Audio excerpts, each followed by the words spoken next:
नमस्कार, स्वागत है कार्यक्रम आज के एजेंडा में। आज के दिन की कौन सी है बड़ी खबरें जिन पर दिन भर रहेगी सभी की नजर। वो खबरें जो आज की सुर्खियां करेंगी तय, वो खबरें जो आज दिन भर रहेंगी हेडलाइन, खबरें जिनका सीधा सरोकार है आपसे। ऐसे ही तमाम मुद्दों को समेट कर हम लाए हैं आज के एजेंडा में। तो अगले आधे घंटे में दिन भर के अहम घटनाक्रम के विभिन्न पहलुओं को रखेंगे आपके सामने। मैं हूं आपके साथ जया सिन्हा। जी हां, सिर्फ आधे घंटे में लीजिए न्यूज का पावर डोज। शुरुआत करते हैं आज के एजेंडा की।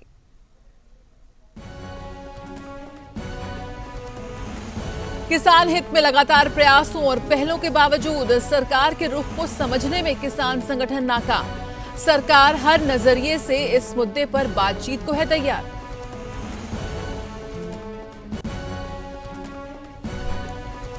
वैक्सीन के आपात इस्तेमाल की अर्जी पर ड्रग कंट्रोलर ऑफ इंडिया की आज होगी अहम बैठक। फाइजर, बायोटेक और सीरम इंस्टीट्यूट की अर्जी पर होगी समीक्षा।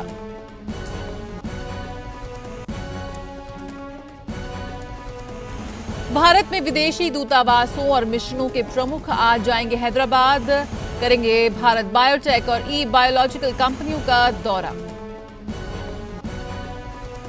सबसे पहले बात किसानों की। जी हां, नए कृषि कानूनों को लेकर किसानों की समस्याओं का समाधान करने के लिए केंद्र सरकार लगातार प्रयास कर रही है। लगातार प्रयासों और पहलों के बावजूद किसान संगठन सरकार के रुख को समझने में नाकाम रहे हैं। अब आंदोलन पर आगे के रुख पर किसान आज बैठक करेंगे। कल देर शाम गृह मंत्री अमित शाह ने किसान नेताओं के साथ बैठक की और उनकी चिंताओं को लेकर विचार विमर्श किया। हालांकि देर रात चली बैठक में भी गतिरोध को लेकर कोई सहमति बनती नहीं दिखी। बैठक में किसानों ने तीनों कानूनों को रद्द करवाने की मांग दोहराई, जबकि सरकार ने संशोधन करने का प्रस्ताव दोहराया।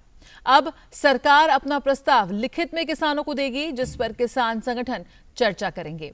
किसानों ने आज होने वाली वार्ता में शामिल न होने की भी बात कही है।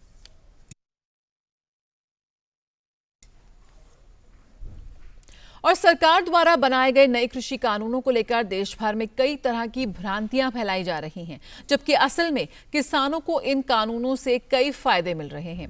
इन कानूनों के बारे में फैलाए जा रहे भ्रमों का मिथक तोड़ने से जुड़ी कुछ जानकारी आइए आपको दिखाते हैं कि किस तरह किसान असल में इन कानूनों से फायदा उठा रहे हैं।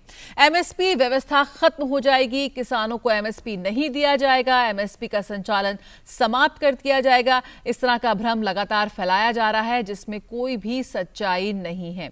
व्यापार और वाणिज्य कानून राज्य एपीएमसी कानून की जगह लेंगे और एपीएमसी खत्म हो जाएगी, ये बात भी पूरी तरह से झूठ है।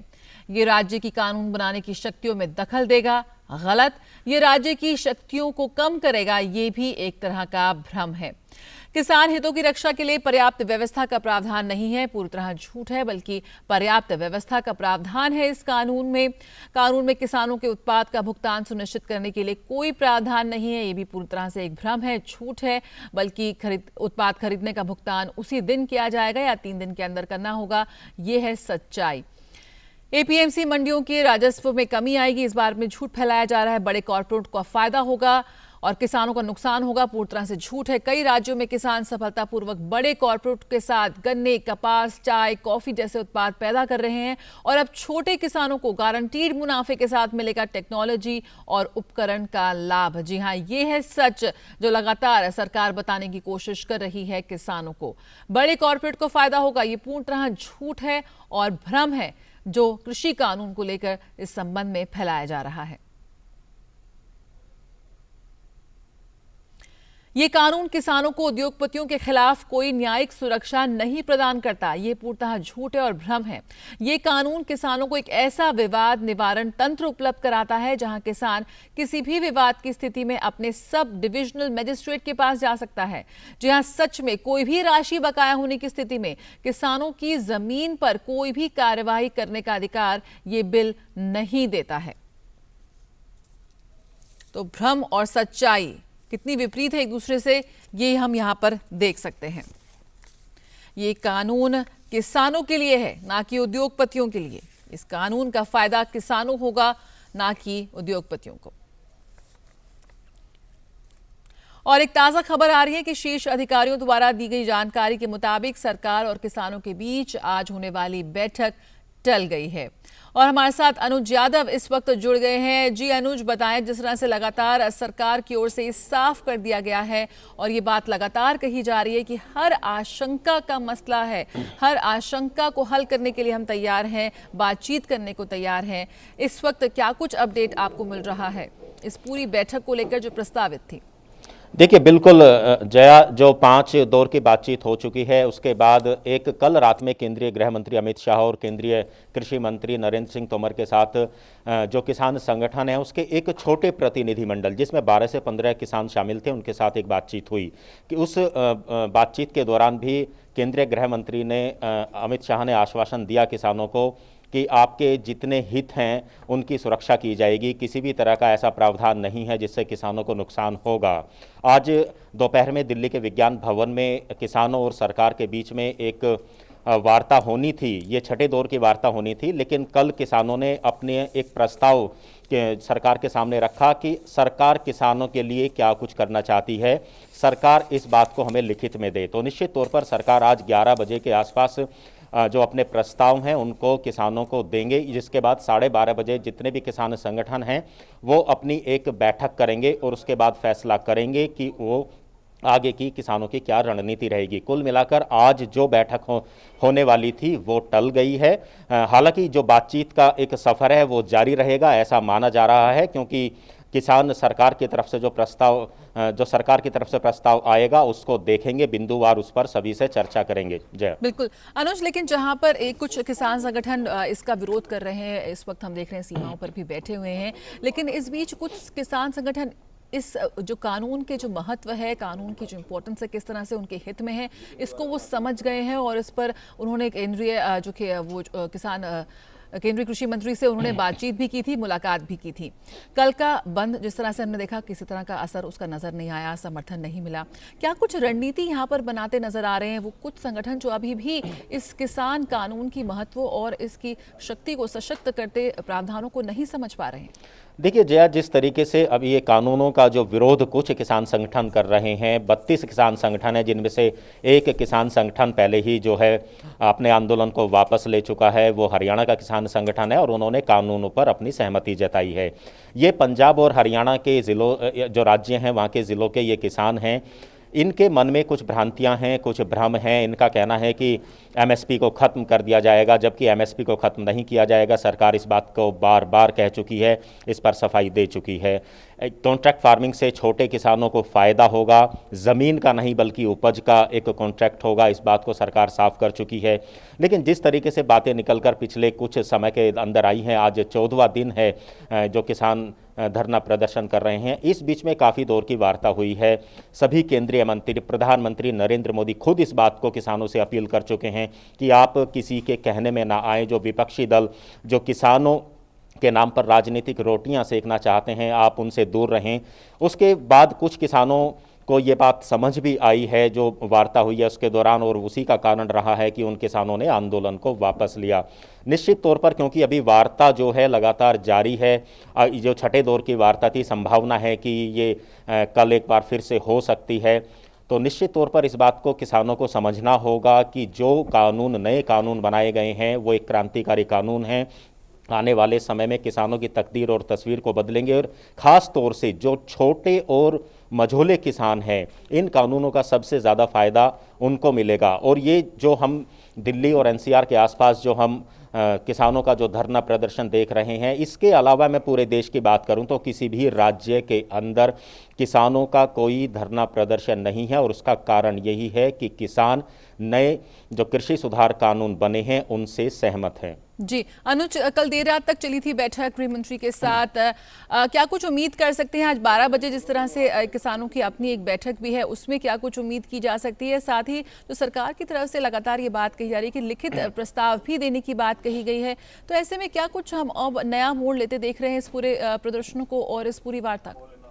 देखिए बिल्कुल ये देखने वाली बात ज़रूर होगी, क्योंकि जितने प्रयास सरकार कर रही है उनका मकसद यही है कि भले ही कुछ किसान जो संगठन हैं उनको आशंकाएं हों, शंकाएं हों इन कानूनों को लेकर, लेकिन सरकार चाहती है कि लोकतंत्र में सभी को अपनी बात कहने का हक है और बातचीत के जरिए ही उनकी शंकाओं को, उनकी आशंकाओं को जो है दूर किया जा सकता है। इसलिए सरकार का बार बार यही कहना है कि बातचीत के जो दरवाजे हैं वो किसानों के लिए हमेशा खुले रहे हैं, आगे भी खुले रहेंगे और किसी भी समस्या का समाधान बातचीत के जरिए ही निकल सकता है। तो निश्चित तौर पर उम्मीद की जानी चाहिए कि जो पिछले दिनों में हमने बातचीत का एक दौर देखा है वो आगे भी जारी रहेगा और एक समाधान निकलेगा, किसानों के हित में निकलेगा, देश भर के जो किसान हैं उनके हितों में निकलेगा और जिन किसानों को भ्रांतियां हैं, भ्रम है इन कानूनों को लेकर, उनकी वो दूर हो सकेंगी। बिल्कुल अनुज, बहुत बहुत शुक्रिया इस जानकारी के साथ जुड़ने के लिए। तो लगातार सरकार की ओर से बात कही जा रही है कि हम बातचीत के लिए तैयार हैं, संशोधन के लिए भी तैयार हैं और ये वार्ता जो है वो जारी है। आज की बैठक फिलहाल टल गई है, लेकिन जिस तरह से हमारे संवाददाता बता रहे थे कि 12 बजे आज किसानों की अपनी एक बैठक है, उसमें क्या कुछ निकल कर आता है, क्या कुछ आगे रणनीति वो बनाते हैं, इस पर लगातार अपडेट हम आपको देते रहेंगे। बात करें आज के दूसरे एजेंडा की। कोविड-19 महामारी के खिलाफ जंग को जीतने के लिए भारत पूरी तरह से कमर कसकर तैयार है। देश में कुल 8 वैक्सीन पर काम हो रहा है और इनका निर्माण भी यही होगा। वहीं 3 वैक्सीन फाइजर, बायोटेक और सीरम इंस्टीट्यूट द्वारा विकसित वैक्सीन ने आपात इस्तेमाल के लिए अर्जी डाली है। इस पर ड्रग कंट्रोलर ऑफ इंडिया की आज एक अहम बैठक होगी। इसमें कोविड वैक्सीन के आपातकालीन उपयोग की औपचारिक मंजूरी देने पर विचार होगा। बैठक में तीनों कंपनी सीरम, फाइजर और भारत बायोटेक अपना अपना प्रेजेंटेशन देंगे। इस बैठक में वैक्सीन के साइड इफेक्ट, क्वालिटी और प्रभाव के बारे में विस्तार से चर्चा होगी। और आपको बता दें कि वैक्सीन निर्माण को लेकर भारत से दुनिया को काफी उम्मीदें हैं और कोरोना के खिलाफ वैक्सीन को लेकर भारत की ओर से हो रही पहल पर पूरे विश्व की नजर है। स्थिति यह है कि फाइजर द्वारा कोविड-19 वैक्सीन को लेकर दी गई जानकारी के बाद वॉल स्ट्रीट में भी रिकॉर्ड तेजी देखने को मिली। फाइजर ने कहा कि कोरोना वायरस रोकथाम में कंपनी द्वारा तैयार की गई वैक्सीन 90% प्रभावी है और इसके बाद डाउ जोन्स में 5% की तेजी दर्ज की गई। इस खबर के बाद ही S&P 500 और Dow Jones Industrial Average index all time high पर पहुंच गया।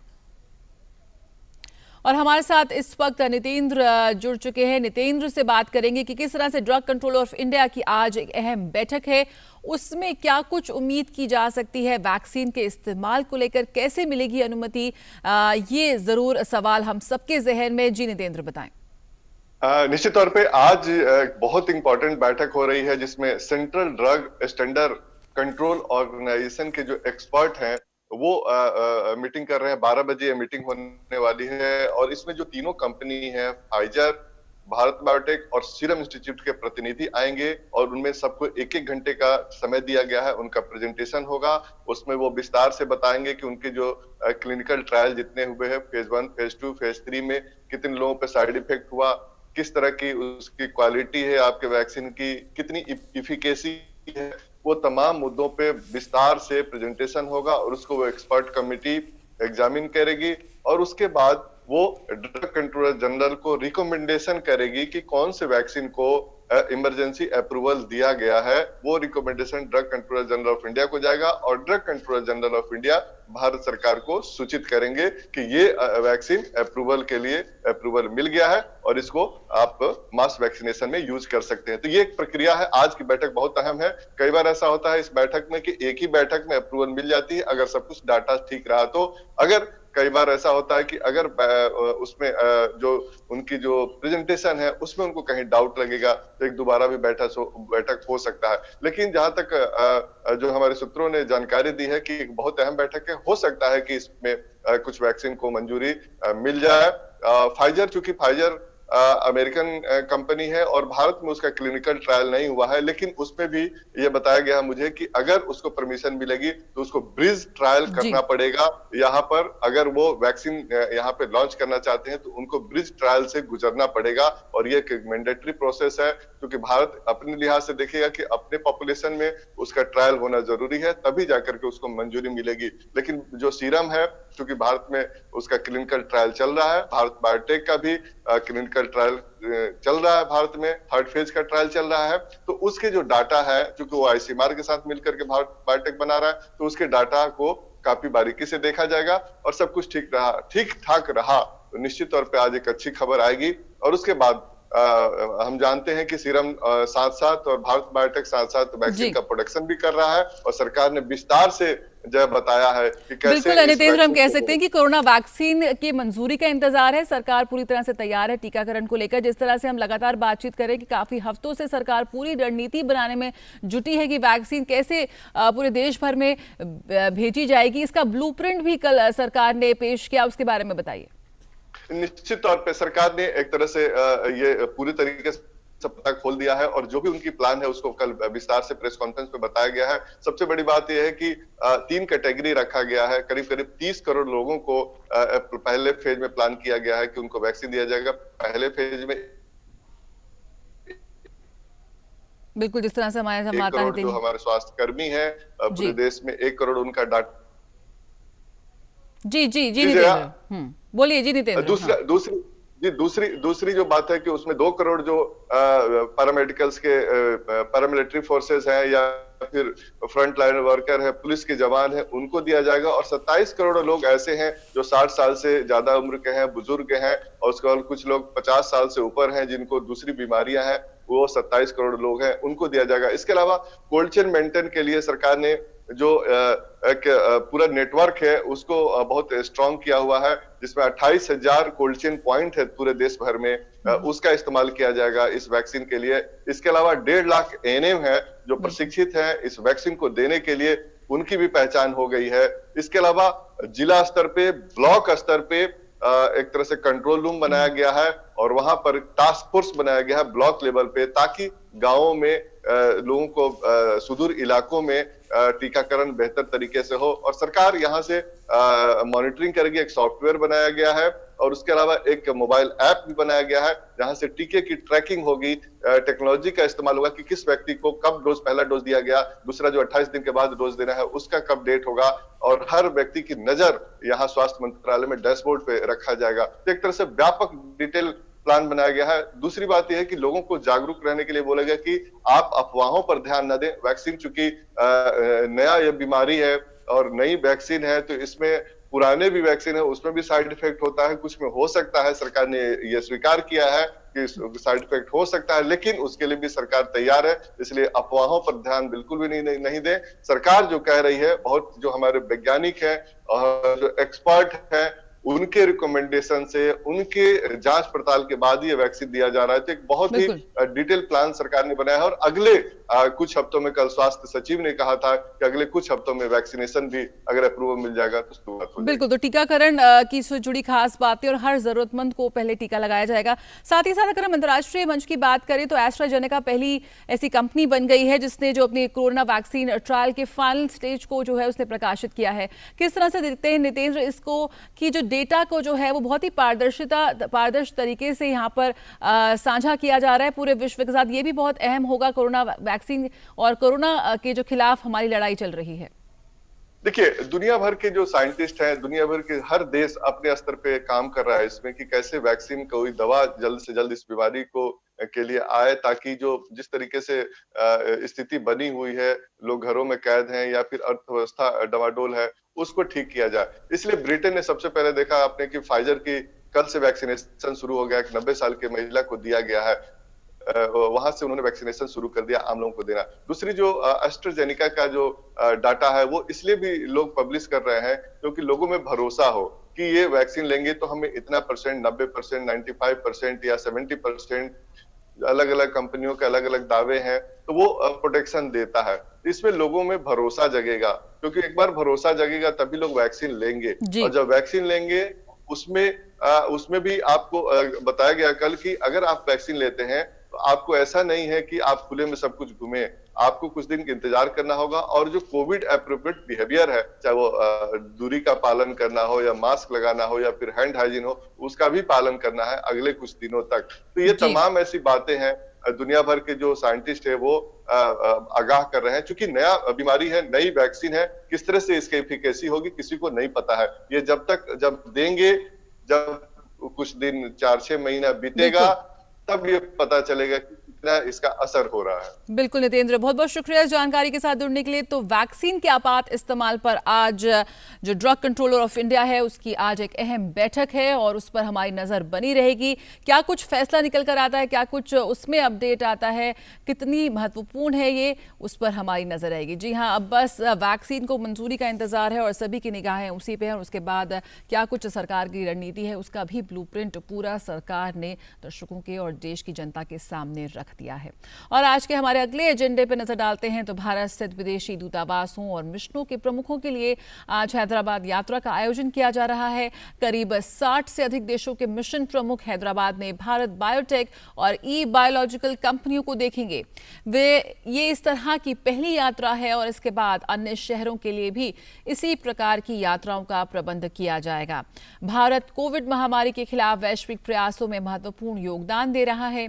कोरोना से लड़ाई के लिए भारत में विकसित की जा रही है वैक्सीन का विश्व के देशों की बहुत रुचि है और भारत दुनिया का सबसे बड़ा वैक्सीन निर्माता है।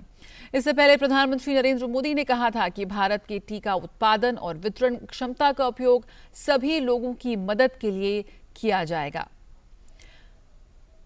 हमारे साथ इस वक्त जुड़ रही है सुरेखा के बाद सीधे चलते हैं। सुरेखा, सबसे पहले यही जानना चाहेंगे कि क्या कुछ प्लान रहेगा? 60 से अधिक देशों के मिशन प्रमुख पहुंच रहे हैं हैदराबाद, क्या कुछ उनका एजेंडा रहेगा, किस तरह से पूरे दिन में उनका कार्यक्रम होगा?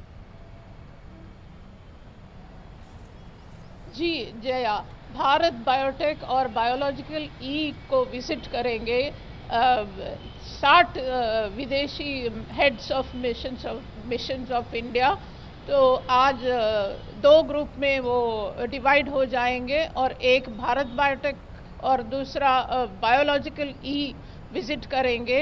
वहाँ progress of the vaccine candidate को ऑब्जर्व करने के लिए ये जाएंगे ये हेड्स ऑफ मिशंस। और भारत बायोटेक को आप देख लीजिए तो ये कम्प्लीटली इंडिजिनस वैक्सीन है, कोवैक्सीन यहीं पर बना है। और ये भारत बायोटेक जो है ये फार्मा कंपनी 160 ग्लोबल पेटेंट्स रखता है और लगभग जितने भी वैक्सीन उसने बनाए 4 बिलियन डोसेस वैक्सीन डोसेस, मतलब अदर वैक्सीन डोसेस ऑलरेडी पूरा दुनिया में दे चुका है। अभी कोवैक्सीन बनाने का कोशिश में है और drug control general of India को application for emergency market authorization, जैसे आपने कहा, एप्लीकेशन दिया है। ये 3rd कंपनी है after Pfizer and Serum to apply और अभी पता लग जाएगा आफ्टर द रिव्यू कि कौन सा वैक्सीन आगे आएगा। जैसे आपको पता है प्रधानमंत्री नवंबर 28 को भारत बायोटेक फैसिलिटी विजिट किए प्रधानमंत्री। इससे आपको क्लियर हो जाता है कि ये top priority government monitored vaccine production है। और जैसे बायोलॉजिकल ई का बात है तो ये ओल्डेस्ट फार्मास्यूटिकल कंपनी है, फर्स्ट इन सदर्न इंडिया, 1953 में फाउंडेड है। और ये अभी वैक्सीन कोविड-19 वैक्सीन कैंडिडेट बना रहा है 2 अमेरिकन कंपनी के कोलैबोरेशन के साथ। जी सुरेखा, जिस तरह से आज क्लिनिकल ट्रायल्स, बिल्कुल जिस तरह से ड्रग कंट्रोल ऑफ इंडिया की आज एक अहम बैठक भी है, उस लिहाज से ये जो विजिट है मिशन प्रमुखों की वो कितनी अहम हो जाती है और साथ ही साथ किस तरह से उनका कार्यक्रम रह सकता है? क्या वह वैज्ञानिकों से बातचीत करेंगे प्रेजेंटेशन के दौरान? क्या कोई विचारों का आदान प्रदान भी हम उम्मीद कर सकते हैं? जी, फैसिलिटीज विजिट करेंगे heads of missions of India और उनका R&D एक्टिविटीज़ और वैक्सीन का प्रोग्रेस और उसका डेवलपमेंट और उसका फ्यूचर क्या है ये अंदाज वो लगा सकते हैं इससे। तो ये मिनिस्ट्री ऑफ एक्सटर्नल अफेयर्स का इवेंट है, उन्होंने किया। और इधर हैदराबाद में चीफ सेक्रेटरी तेलंगाना सोमेश कुमार पूरे अरेंजमेंट सुपरवाइज कर रहे हैं। तेलंगाना गवर्नमेंट एक प्रेजेंटेशन भी देगा वैक्सीन को लेकर और आप ये कह सकते हैं कि पूरी दुनिया की निगाहें भारत की तरफ है कोविड-19 से लड़ने के लिए। बिल्कुल सुरेखा, बहुत बहुत शुक्रिया इस जानकारी के साथ जुड़ने के लिए। आपसे लगातार हम बातचीत करते रहेंगे। तो जी हाँ, वैक्सीन निर्माण की जहां बात हो, जब बात हो कोरोना के खिलाफ जंग की, तो उसमें भारत ने एक मिसाल कायम की है और अग्रणी देश बनकर आगे आया है। ड्रग कंट्रोलर ऑफ इंडिया की आज एक अहम बैठक है जिसमें तीनों कंपनी सीरम, फाइजर और भारत बायोटेक अपना अपना प्रेजेंटेशन देंगे। क्या कुछ इस बैठक का नतीजा होता है, क्या कुछ चर्चा होती है, इस पर लगातार पूरे दिन हमारी नजर बनी रहेंगी। आज के एजेंडा में फिलहाल इतना ही। ये थी प्रमुख खबरें जिन पर दिन भर हम आपको लगातार अपडेट्स देते रहेंगे। इसी के साथ जिस तरह से हम लगातार बात करें कि कोरोना के खिलाफ हमारी जंग जारी है, इसलिए जब भी अपने घर से बाहर निकलें अपने मुंह और नाक को ढक कर रखें। Mask up India DD news की इस विशेष मुहिम से भी आप जुड़ सकते हैं। सोशल मीडिया के जरिए अपने वीडियोज हमसे साझा कर सकते हैं। तो जब भी घर से बाहर जाएं उचित दूरी बना के रखें और कोरोना के खिलाफ इस जंग को जारी रखें। नमस्कार।